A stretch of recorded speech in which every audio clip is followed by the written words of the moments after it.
Okay. Hello, and welcome to our conversation today about students and social emotional learning. My name is Beth Reel, and I'm here from the Connecticut Parent Advocacy Center.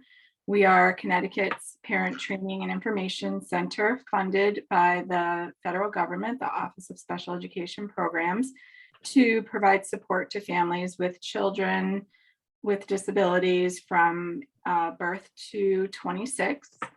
All of our services are free for families and for students.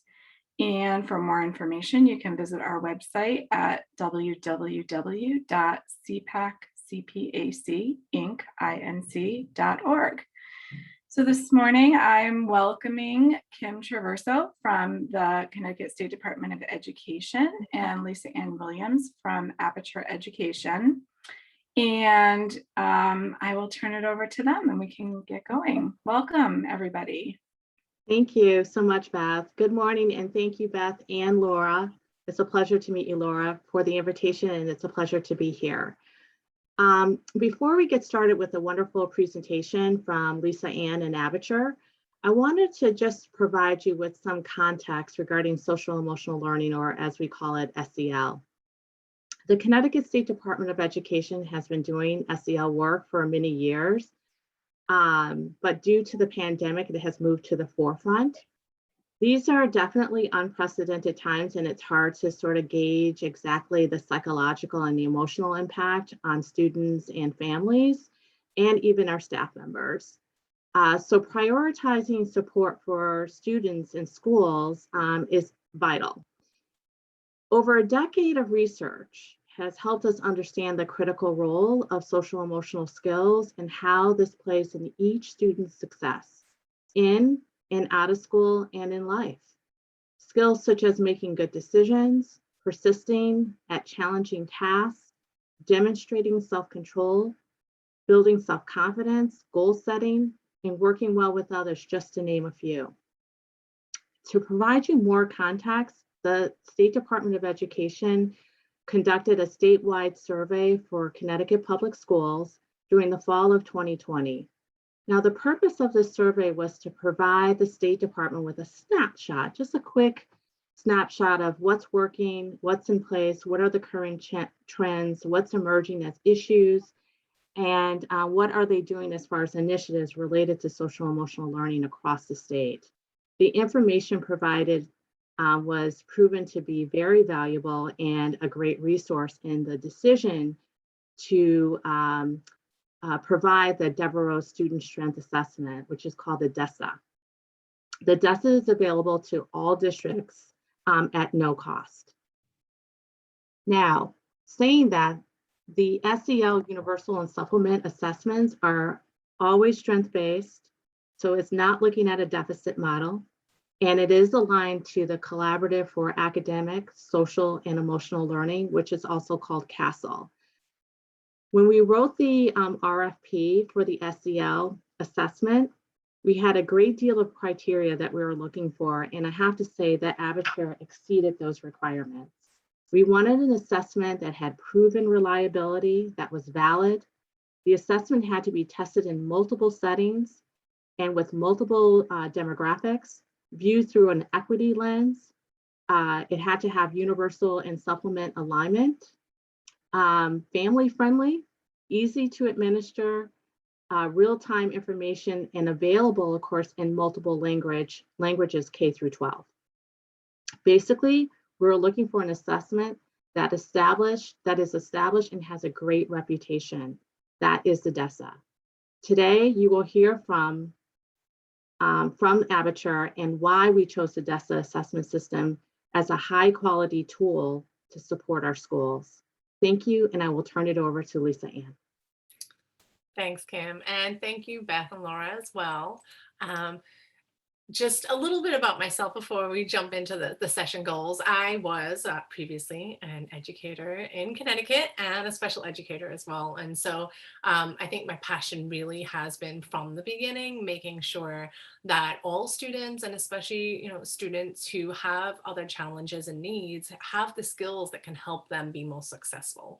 And so I think that is what one of the things that's really connected me to this work is hearing back from all those parents and actually some of those students quite a long time ago, and still being connected to them as they've moved off into adulthood, and knowing the impact and of some of these things that we really got to work on together. Not only did I learn as a young educator, but they were learning too. And so, that was about 16 years ago that I was an educator that first year. So I could say that the field has definitely moved along since then. And I think all of our learning and understanding about where SEL really fits in has also push the field and in practice.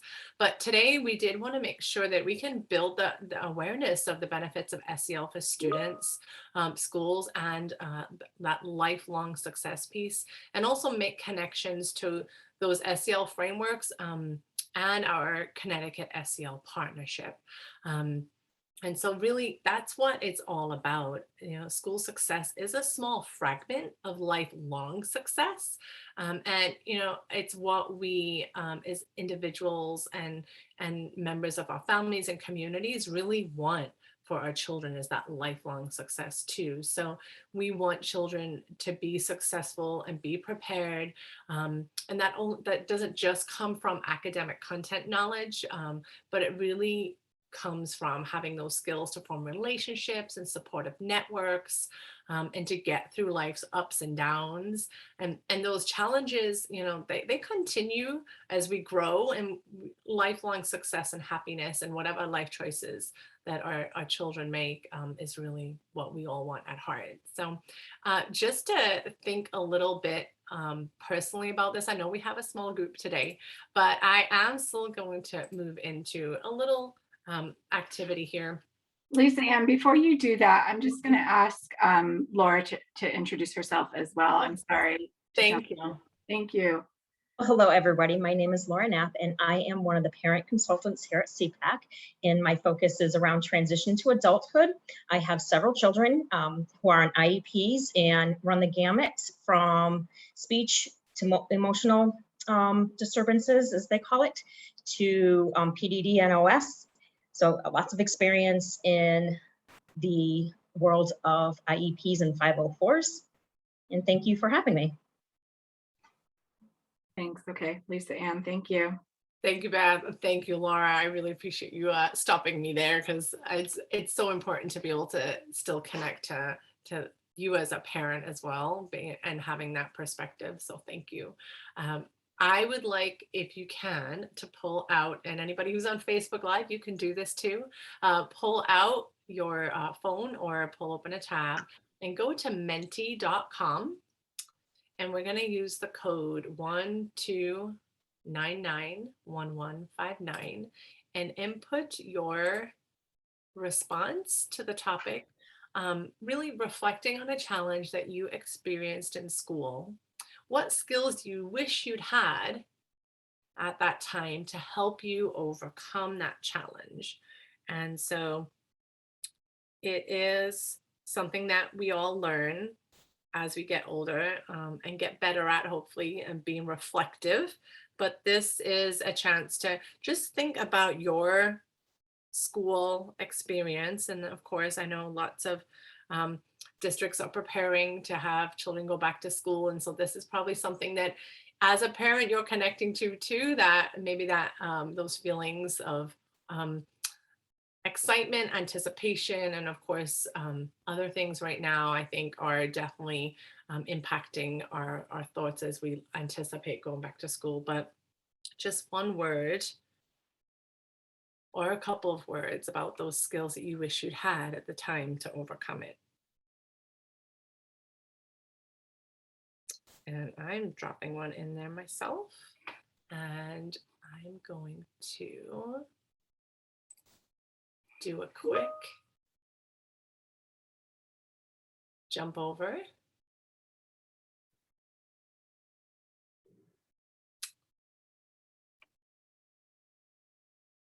And I think that just to look at this, I connect to that mentoring piece right away. That was something that as a young youngster, I definitely did not have those trusted adult figures or older figures that I could turn to. So that's always been something, even through my work career, that I've continued to focus on building. So I love seeing that coming up. And then, of course, these coping skills. I think right now we can definitely connect to understanding what coping skills are more, or having an understanding of what we're missing as well. Expressive language. For very social people, sometimes we're great at identifying what's going on with other people, but not so much about pulling that out ourselves. Determination is something that really has to be built throughout life. I've experienced that too. And so, and relationship building, like we just mentioned before, like that's one of those core things that carries us through life. I am going to jump back in to this, and it worked. Okay, great. So I think that looking at those skills, I don't think we would have said back then that, well, I wish I'd had better self-management or better self-awareness, or for me, I definitely hadn't heard of what optimistic thinking was. So thinking about that determination piece, like understanding, oh, I can really believe on positive outcomes at the ends of things. A lot of our understanding of these skills definitely came, from what we see in our environment and how other people acted and managed themselves.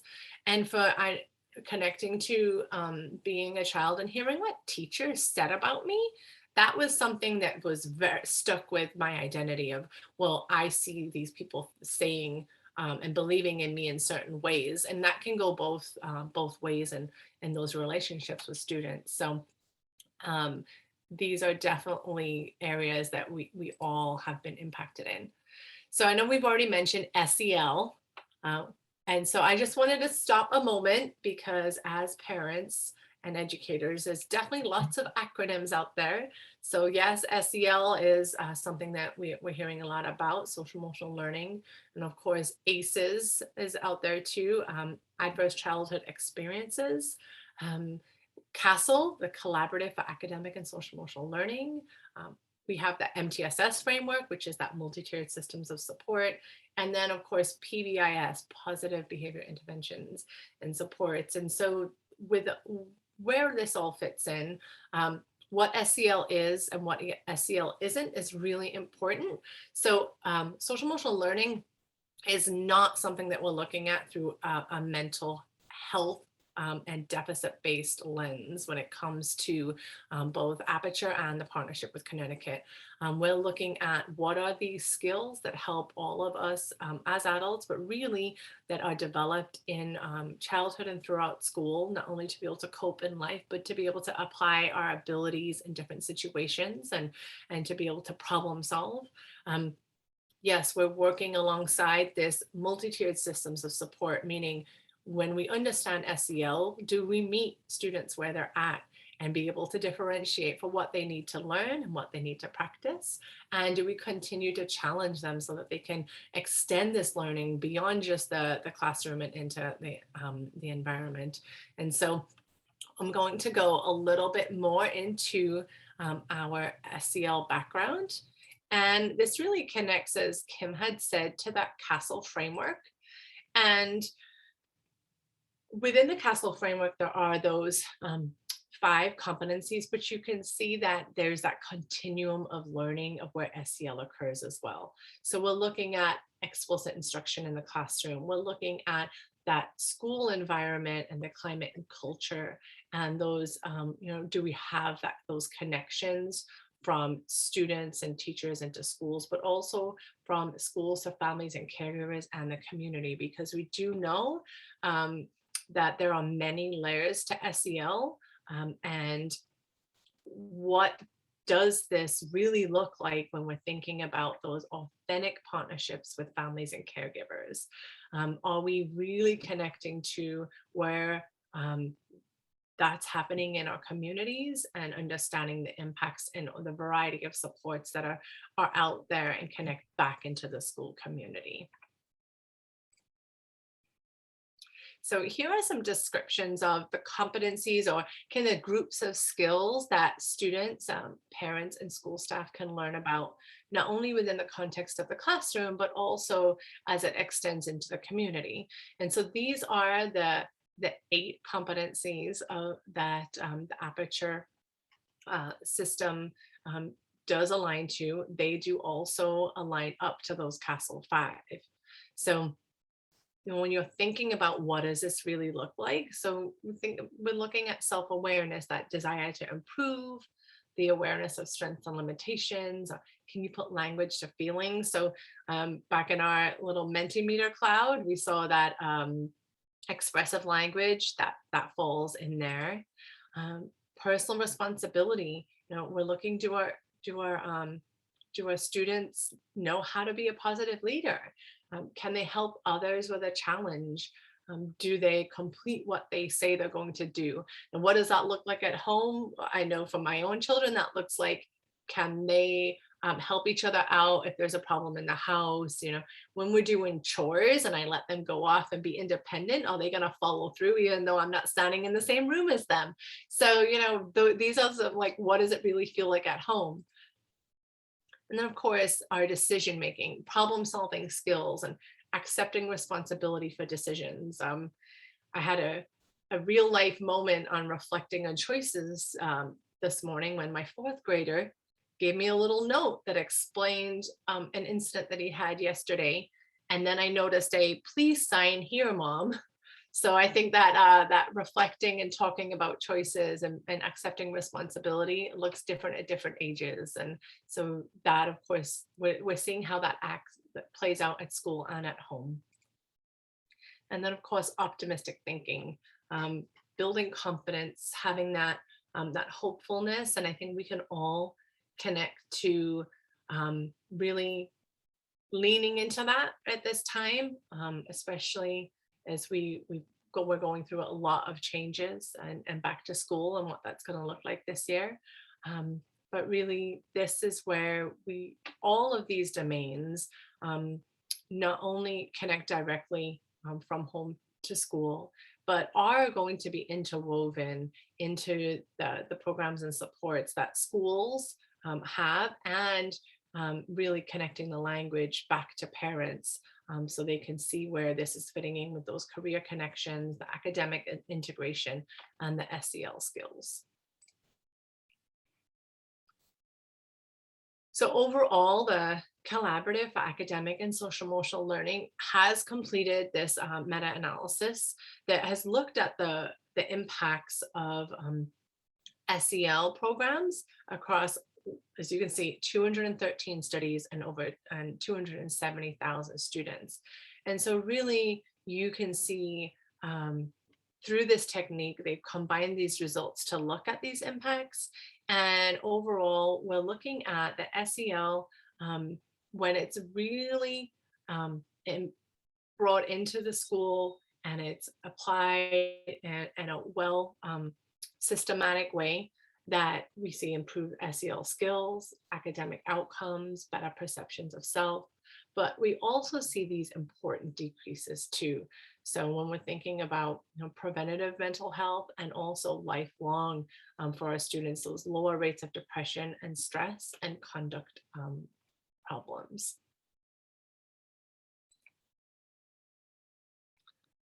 So this is a quote from our CEO and founder, and just thinking about the strength-based approach that's unique to Aperture and the work that we do.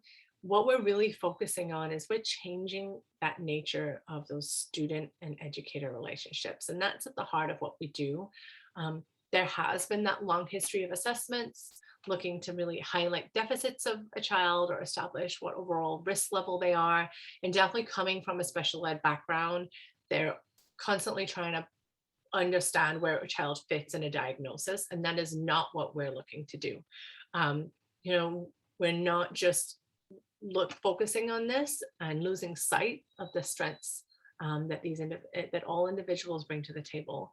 This is so personal and related to my experience in supporting special education students, because what it really means is for all students to have the opportunity for a staff to look past their behaviors and their diagnosis and to connect to what they bring to the table as individuals and to be able to see the strengths they have. And so now that's important for everybody, but even more importantly for special education students to be able to be honored as whole individuals. Within our teams at Aperture, we have about 65 years of education and assessment to build upon. And we really got started with our out of school time partners about 12 years ago and have continued to build with our in-school partners. We're currently in thousands of schools and programs and have passed about the 1 million students served. So we're continuing to focus on that day-to-day, that building those strong relationships to really progress in SEL and the work that we're doing. And we're focusing on transformative relationships and that foundation of resiliency. And so I just wanted to stop and have everyone just connect to resiliency for a moment and just, have you heard of resiliency theory? How does that connect to your understanding of SEL? So, really resiliency is that successful adaptation in individuals who've been exposed to risk factors or stressful life events. And really we can all agree that we've been exposed recently. And it's a continuum of being in a situation where there are other things that are coming up that we will be encountering. And so we're looking at, though, not what just the risks are and what the negatives are. We're looking at, are we adapting? Are we overcoming? Are we bouncing back? And so when we look at the lens of strength-based assessment through the DESA, we're also looking at this through a resilience lens to be able to see as we support students coming back to school and we continue to focus on providing these skills, are we really developing those protective factors? Are we providing those safe environments, those strong relationships to be able to support students? And are we continuing to be able to, bridge those ties into the families as well, so we can all work together in supporting students to be able to bounce back lifelong as well.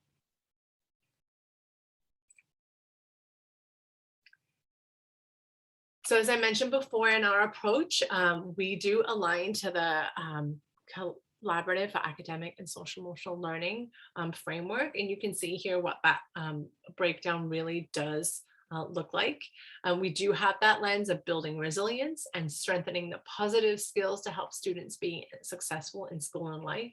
And we know that resilience is not something that is static. It continues to grow. You can be resilient in some areas of life and maybe not in others. And so there's going to be that continual development.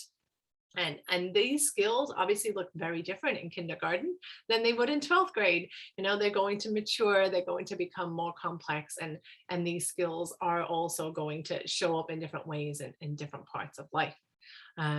We're different in ways from other assessments, is that our authors really created this assessment out of the CASEL framework. They didn't create the assessment first and then backtrack to align it.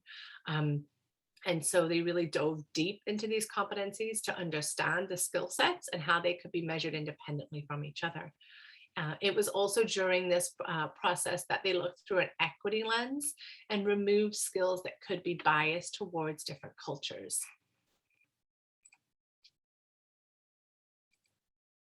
So that additional piece of being strength-based really just shows up in what kinds of questions we're asking educators to consider with students. You can see here one of the samples of the DESA Mini, and these are one of two assessments that are available in the system. This is the universal screener. Educators would spend about class planning period to be able to complete this based on the observations of their students. So we're asking educators to say how often they see these positive, observable, teachable behaviors in the classroom.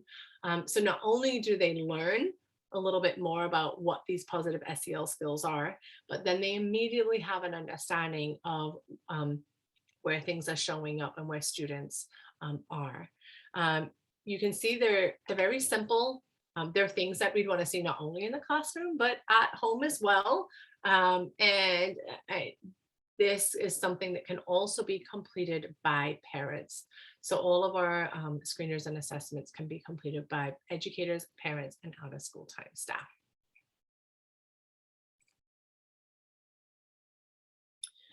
So connecting to some of the other things in the system, we do provide that reliable and efficient screener and follow-up assessment. So parents will be able to really have an opportunity to give input about what they're seeing at home. We are measuring these positive skills so we can see where they're showing up and know then which skills they need to work on, both as an educator in the classroom, but also as a parent at home. The data that's provided by our system is available immediately to the classroom educator so they can understand what instructional differentiation needs to occur in the classroom, but also if there are students who do need more support, then the counselor and other support staff will be able to support that educator and or that student individually or in small group through the information in the system. All adults who are working with students have access to strategies and approaches, and there's also take-home strategies as well. So as parents, you might see something coming home from your classroom teacher, which will help you understand what the competency that might be focusing on at that time and give you a chance to, as a parent or caregiver, be able to connect with a child and do an activity together. It is also through this system that educators and support staff will be looking at how the students are being impacted by the supports that they're providing so they can get feedback and make changes as needed.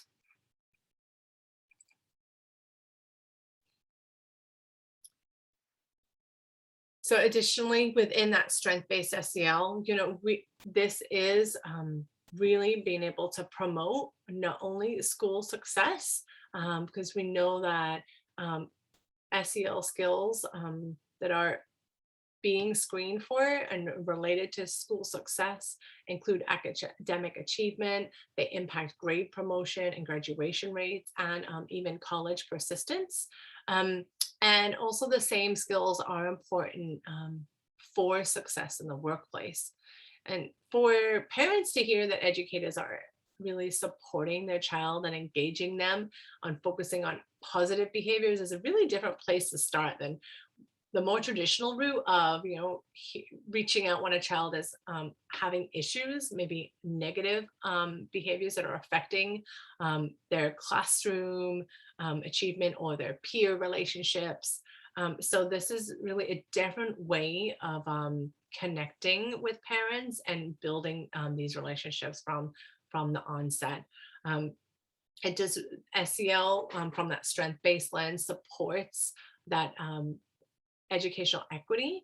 It's really a part of a system that helps ensure that all students have the skills necessary to benefit from instruction, and strength-based screening plays an important role in promoting and ensuring that educational equity. Connecting to that our special education students, the DASA screen students early on. So we're really changing the way that students are referred from that historical referral procedure that can really lead to students just being referred for behavioral issues. And that can be really over emphasizing certain populations. And we do know that even our special education students who have high rates of behavior referrals, that they're impacted even more in their educational outcomes. And so this gives educators a way to start early on and really avoid those negative impacts. And I know we've mentioned relationships quite a few times, but again, supportive relationships, when you think about where do we understand the role of SEL and how it connects to school climate. School climate has been around, that term has been around for a while, and I know parents have heard that a lot too, but up front and center is that supportive relationships and engagement. And so that comes not only from students, but also from parents. That strength-based lens continues to support educators building supportive relationships too, and with students, with each other, so they can really build out that positive classroom climate and impact that physical environment too. Social awareness, that relationship skills, self-awareness, it all has to be woven in through explicit teaching and be demonstrated as the norm in the environment by all players. So it's really a learning process as educators go through learning what these SEL skills that they're screening for, but also having that professional development and looking at these competencies as an adult as well really helps them be better models and set a positive norm and expectation for everybody.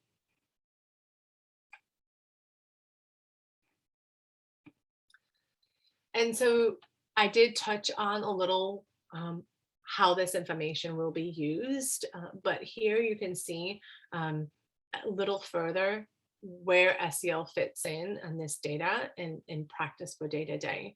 I touched on professional development, and this is something that even as an educator who's had about 5 years of working specifically with the DESA, I still, as I was saying with Beth and Laura today, I still am building my understanding of what this continuum looks like. And so not only does it help us connect to our students, but it helps us connect to, well, what does this look like for me as an adult? And so we can build a better understanding of those continuum of skills.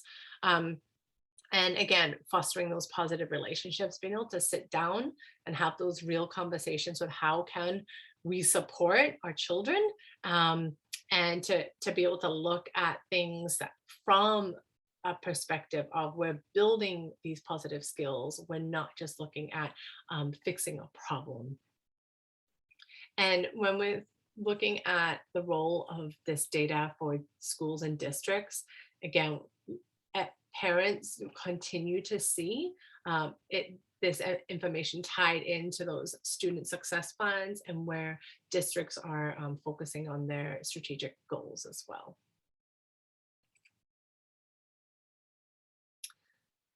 So I did pull this in particular, referencing a really helpful resource on the state website. And I'd like you to think about where SEL can fit in with the current ways in which we're supporting families and in those family school partnerships. So we know that it's really important for leadership to be invested, that our educators have that professional capacity, that then connects back into what it looks like in the classroom, but that we're pulling that back out from the classroom into our parent and community ties. And this is going to be a continuous area of learning where we really are glad to be able to be, like an example here today with CPAC, because this continuous feedback and learning from each other and discussion and really understanding what's happening is just really bridges those opportunities for us to work closer together and to be able to continue to build those ties and positive practices to support all students, both in and out of school. And finally, just connecting to those long-term impacts that are important to parents and really looking at what's going to be happening once students leave school, those top 10 skills that have been identified really do involve SEL competence. So you can see here, not only are we promoting these skills because we know that they impact academic abilities, but we know that when we think of our students leaving school, whether they go into the workforce, whether they go into 2-year or 4-year colleges, or on the job training, that these are the skills that are going to help them be successful and also become part of our communities. And they will become those leaders in our communities that continue to really engage and promote the positive outcomes as they all move together. And so this continuum here for all students is so important. And as adults, we continue to have to use these skills in our jobs and to be able to teach those as well to our family members and those supportive relationships and family ties that we have. So I know we have come in just about with some time for some Q&A. And Beth, I was going to ask you here if you would like to check on Facebook Live and if we have any questions. Otherwise, I can pass it back to you. Yeah, I've been watching, and right now we have people watching, but we don't have any questions or comments. But I think Laura and I have a few. And I'm wondering if you would go back to that top 10 skills slide. Yes. Because so Laura and I both work in the transition to adult life area, and in my experience and in the research that I've seen over the years of doing transition work, these are actually the skills that we talk about of, you know, why somebody does or does not keep their job. So we can really teach the job to the person, but these are the skills that, you know, when employers are making decisions about who to keep and who not to keep, it's things like, are they self-motivated? Can they interact with others? You know, we talk about water cooler conversation, which we're not having right now, unfortunately, but you know, working with people, how do you interact? You know, it's just striking to me that this list it mirrors that list so closely. Laura, would you say that you've seen that as well? Yes, and especially when it comes to judgment and time management skills, you're thinking about being on the job and developing these competencies to be able to keep your job and even possibly moving into different roles in your job. And so I was just wondering, Lisa Ann, if you can speak a little bit more to how social emotional learning in transition to adulthood and employment kind of intertwine, and even thinking about even college, you know, going beyond the employment, you need these competencies to be able to be a successful student. Yes, and as you first started like connecting there, I remembered, and everybody can look this up, the top 10 reasons you get fired from a job. There is like a very like concrete list there, but yes, they do align to college and career readiness skills. So as schools are focusing on where are these multidisciplinary skills, or and Kim would like to jump in as well. I know in Connecticut the healthy habits fall right alongside that too. So we know that it's, yes, developmentally in young childhood, these are being formed, but it's how we really exist in our environment and work with people, manage ourselves and our emotions. It's, you know, the water cooler, making sure that we know how to let things go and not get upset about things, and respecting people's opinions. Managing that time piece is very important, because not only does it come in basic attendance of school and work, but, you know, when you're thinking about college life, it definitely is that ability to, okay, how can I schedule my calendar? Do I know my work style? Am I aware of when I need to take a break and switch what kinds of tasks I'm doing? And that is the same in work as well. I know for me, and for many people, we get stuck in doing certain types of work and wonder why we're getting tired. Oh, you know what? I need to take breaks. I need to switch what I'm doing. I need to do some self-care. And so there are, of course, the standards and educational frameworks that directly tie into this. And then there's, well, what does it really look like in day-to-day work?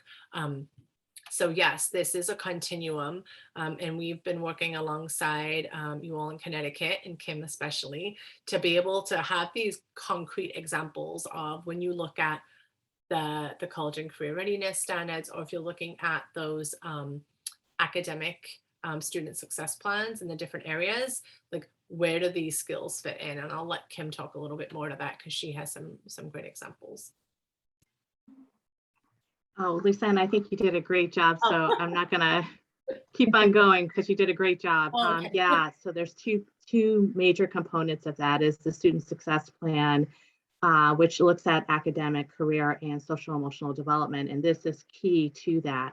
And I think people have to really understand the connection or the coherence around, when we talk about SEL, it fits into and it's woven into our academic world and our career world, into our IEPs when we're working with our students and families and staff members.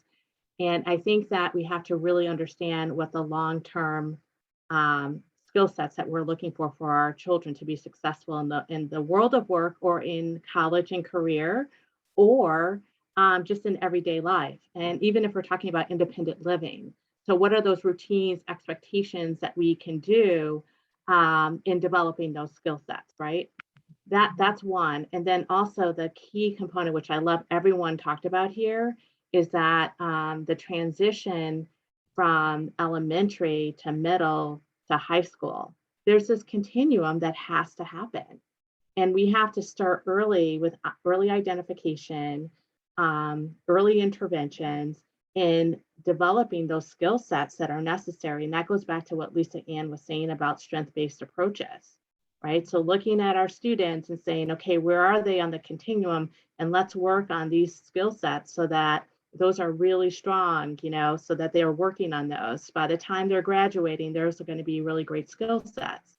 So I think the other piece for me that's really huge is that you have seen, when you have implemented SEL really well with other initiatives, you see a decline in discipline. You see an increase in student and family engagement. You see an increase in attending school.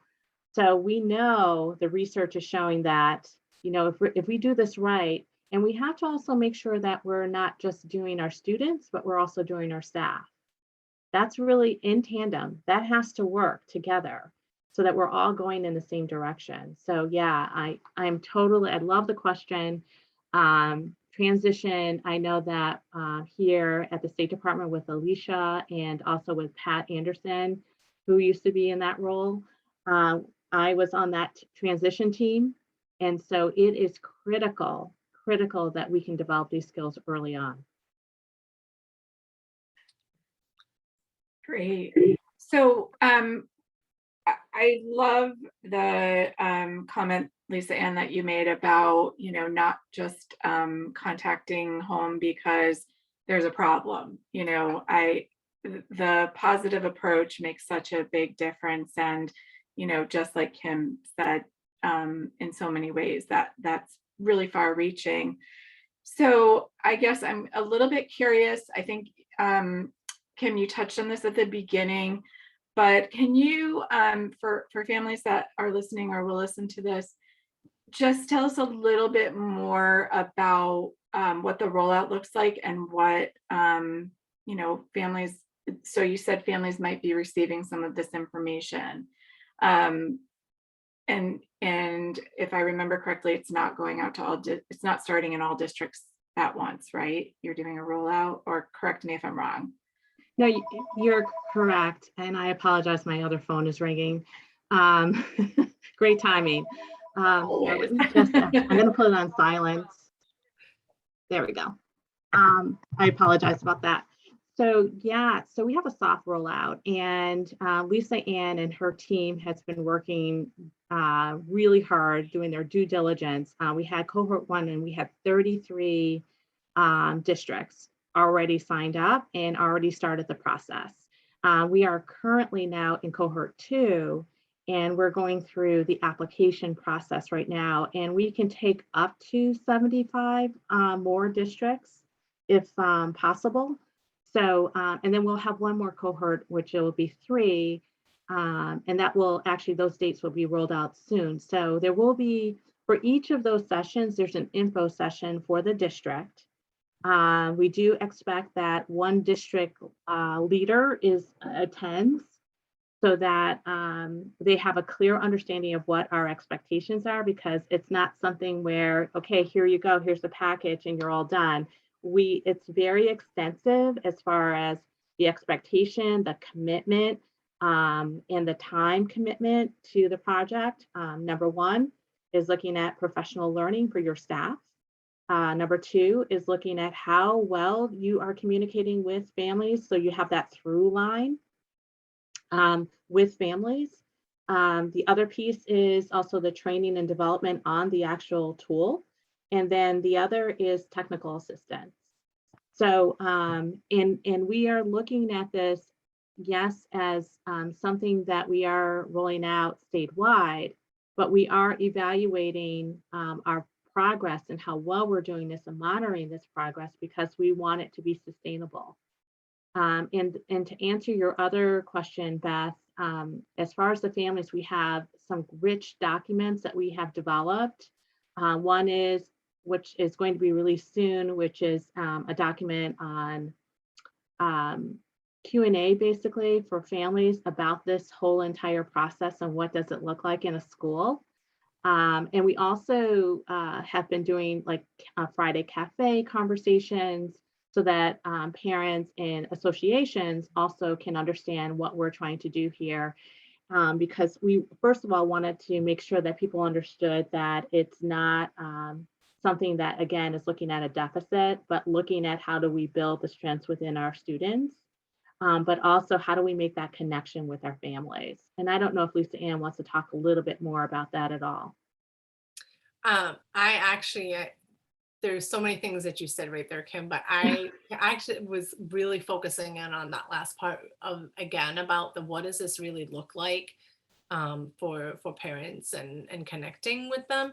And I have to say, Laura, after your introduction, I have to bounce this off of you, because you are a parent and you have experienced this and you look at IEPs. And so like, where does it pull for you? Like, where do you already go, oh, I can see this going here, or I wish my educators had this or that.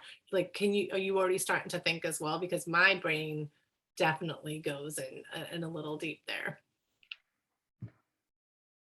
I think for me, especially someone who struggled with some social emotional learning, one of my children, in really looking at where those behaviors are, or I don't want to focus on the deficits, but really having that understanding with the teachers and having the teachers have the capacity to do professional development and understanding and how to engage, and really looking at either the goals on the IEP or even doing a 504 plan with some supports about how to build these skills, how to build these competencies, and understanding it. And like you said, it is a continuum. And I think for families who may not understand that, what are the key takeaways? And I keep hearing over and over again, it's not built on a deficit and it's not built on diagnosing, but it's built on, these are competencies for all students, for all children, even adults. We continue learning, and we, building our emotional intelligence. So it's really about, kind of inoculating our students, and for me personally, inoculating my children,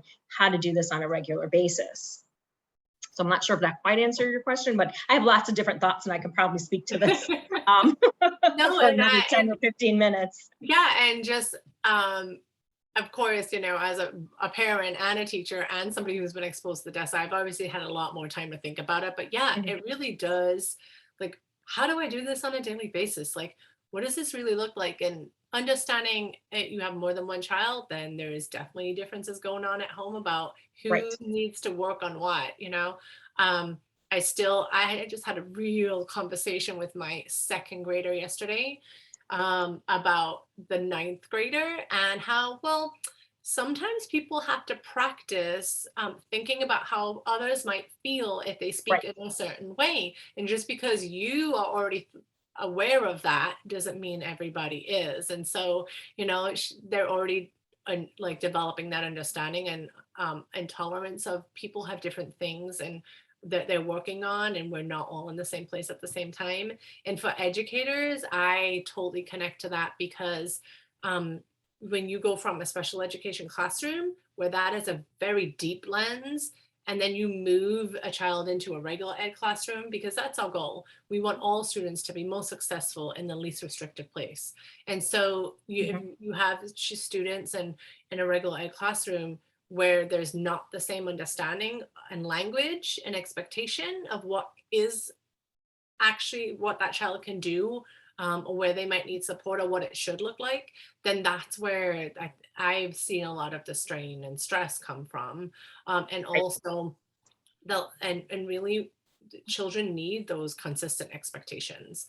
We all know that if you can play one person off another because the expectations are different, then we know Right. that students aren't going to be as successful at home or at school. So I really have been able to hear from educators that, oh, I can have a conversation with any teacher and we're on the same place where we're talking about the same skills, we're using the same language.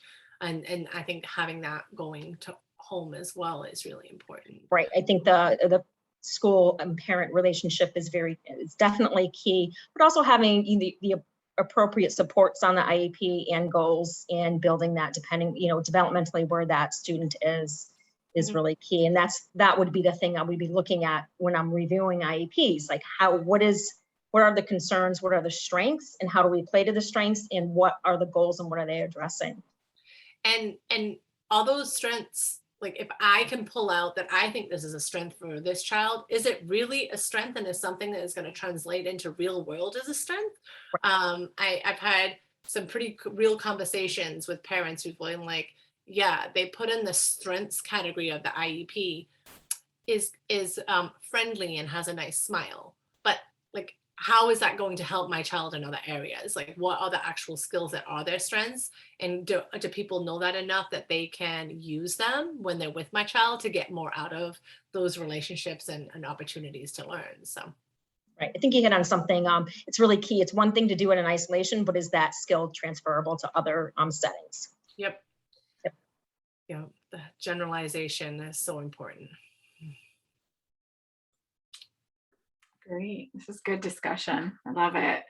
I can see informing the IEP in a lot of different ways. And I think one of the things that struck me as a parent as well is could this inform some of that focus? So, we often as parents get this long list of things that our kids can't do, right? And all of these things that we have to work on. And I know for myself, when I saw those lists, I would sort of freeze and think, oh my gosh, this is just so overwhelming. And at some point I would get to the point of what's the priority? Like, where are the biggest gaps? So not that we want to focus on the deficit necessarily, but this could inform like, okay, so these skills are not all equal, and can we use those positive strengths to help us bring those things that may need some work up? So I think it could perhaps help with focusing the lens a bit. You're so right, Beth. You're Yeah, so right. And I think that also there's nothing wrong with saying opportunities for growth. I love that. Yeah. And because we're all growing, even as adults, we're learning every day. How do we handle situations? How do we handle stress? COVID is a good example, right? This is new and we don't have all the answers. And so we need to develop certain skill sets to get us through sometimes day to day or, minute to minute. So I think that it's imperative that we show our humanness, if that's the right word, but to actually show that making those connections and that we really do want you to develop as a whole person, and we're going to help you get there. And so these are some of the things that are imperative that we're going to work with teachers and families so that everyone is on the same page, because we want a whole child that's well-rounded. And I think also when it comes to the academic performance, and the research is 100% behind this, is that will come because they're feeling more confident, because they're feeling more connected and engaged in school. They are going to be actually more critical around their thinking because they're open to that environment of learning. And I think also when I do these workshops, one, I actually asked a question at the beginning, and I think this is a good question for parents too. What is it that you want your child to know during their journey through school? So number one, what is it that you want them to know? But what else do you want them to know after graduation? And I'm sure I think calculus and chemistry and all those wonderful things will be on the list. But I think also we have to think about those soft skills and the importance of those that Lisa Ann has here highlighted on this slide. These are very important skills. And I can tell you that all of us use these skills every single day as adults. And we have to maneuver. It doesn't matter how good I'm at, my job in a sense of the content, but if I don't have these skill sets, I'm not going to be able to share that content and knowledge. I think that's a great wrap up, Kim. Thank you so much. And Lisa Ann and Laura, I appreciate you all being here and taking the time. I think I learned a lot today. Lots of good discussion. So thank you so much. Thank you so much too. We appreciate it. And we appreciate the work that you do. Thank you for that. Thank you. Thank you to you both.